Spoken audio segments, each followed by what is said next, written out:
Mikroskopioa asmatu zutenean, mundu berri baterako ate bat zabaldu zen.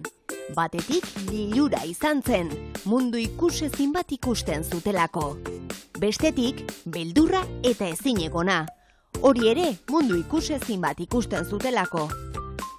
Ikusitakoak erakutsi zien, leku guztietan daudela bizidun mikroskopikoak. Leku guztietan.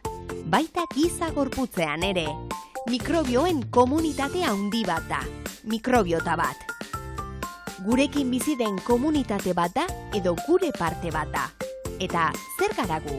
Berezko bizidun bat ala mikrobioen kolonia bat. Zenbakiak harrigarriak dira. 30 bilioi zelulaz osatuta gaude gutxi gora bera. Baina mikrobioak ugariagoak dira. Zelula bakoitzeko 1,3 mikrobio ditugu. Pertsona bati mikrobio guztiak kenduko bagenizkio, kilo bat baino gehiago argalduko litzateke.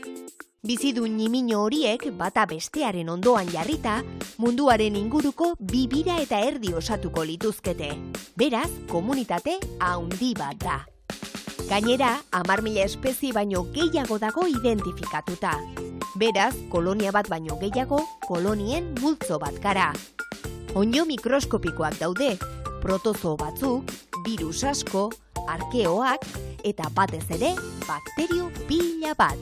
Batzuk azalean, beste batzuk ahoan, beste batzuk esteetan, erabat kolonizatu gaituzte. Eta hala izan dadila, onartu ezazu, ezin zara osasuntsu egon mikrobiorik gabe. Kanpoko infekzioak datozenean gerra sortzen da, eta zure koloniek inbaditzaileen kontra borrokatzen dute. Eta ezin duzu jan haiek gabe, digestioaren zati bat egiten dute. Gustura daude zurekin, behar zaituzte eta zuk haiek ere bai. Arraroa da baina, haiek zu dira.